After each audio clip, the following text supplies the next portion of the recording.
মুর্শিদাবাদ জেলার কান্দি শহরের লিচুতলা এলাকায় শুক্রবার সন্ধ্যায় বহরমপুর মুর্শিদাবাদ সাংগঠনিক জেলা তৃণমূল কংগ্রেসের সভাপতি অপূর্ব সরকারের উদ্যোগে মূলত আগামী 21 তারিখ কলকাতার ধর্মতলায় তৃণমূল কংগ্রেসের উদ্যোগে শহীদ দিবস উদযাপন করা হবে, যেখানে প্রধান বক্তা হিসেবে উপস্থিত থাকবেন রাজ্যের মুখ্যমন্ত্রী তথা তৃণমূল সুপ্রিম ও মমতা বন্দ্যোপাধ্যায় এবং তৃণমূল কংগ্রেসের সর্বভারতীয় সাধারণ সম্পাদক অভিষেক বন্দ্যোপাধ্যায় সহ রাজ্য স্তরের বিভিন্ন তৃণমূল নেতৃত্ব।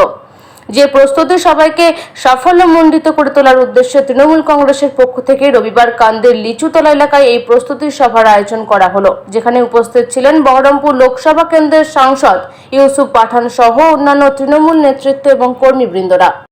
ये बॉर्डर कॉन्स्टिट्यूएंसी में आया है, तो नेक्स्ट में क्या क्या काम होगा? देखिए, मैं जीतने के बाद वापस आया हूँ पहली बार और काफ़ी अच्छा लग रहा है मुझे वापस आने के बाद। और जो बात मैंने कही थी यहाँ के लोगों के लिए, के बच्चों के लिए, कि एक स्पोर्ट्स एकेडमी यहाँ पर बनाना है, तो उसके लिए मीटिंग भी किया है और लेटर दिया भी है कि ज़मीन अलॉटमेंट के लिए। और जब वो अलॉटमेंट हो जाएगा तो एक अच्छा एकेडमी भी यहाँ पर बनाएंगे और साथ साथ में जो भी छोटे मोटे काम यहाँ पर है उसके लिए चर्चा कर रहे हैं और उसका परिणाम जो है वो जल्द मिलेगा।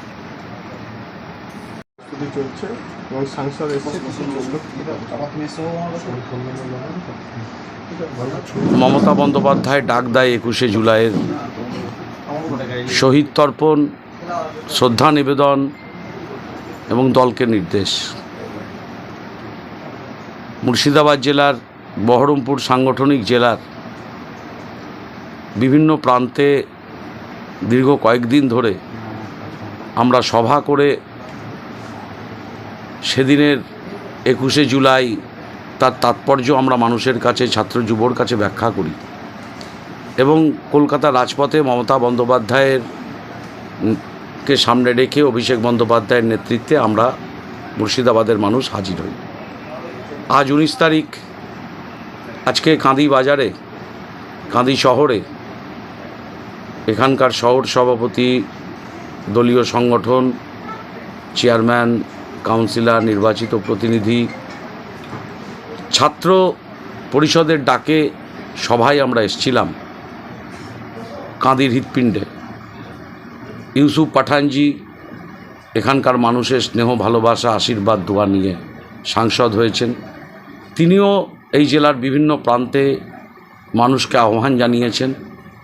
কাঁদি শহরে এসেও আজ তিনি আহ্বান জানালেন 21শে জুলাই কলকাতা চলুন। স্বাভাবিকভাবেই আমাদের নতুন সাংসদ, নতুন উদ্যম, নতুন প্রেরণা, আগামী দিন সবাইকে সাথে নিয়ে তিনি কাজ করবেন, মানুষের সাথে থাকবেন, মানুষের পাশে থাকবেন। তাই আমরা সবাই এই ছাত্র পরিষদের ডাকা সভায়, শহর এবং ব্লক ছাত্র পরিষদের আমরা উপস্থিত হয়েছিলাম। ইউসুফ পাঠানজি বাজারের মধ্যে হেঁটে আমাদের এখানে এসছেন, সভায় এসছেন। আমার বাড়িতেও তিনি চলে এলেন, কারণ বাজারের পাশেই আমাদের বাড়ি। আমাদের সমস্ত নেতৃত্বরা এখানে আছে, চেয়ারম্যানরা আছে। তাই চলুন সবাই কলকাতা যাই।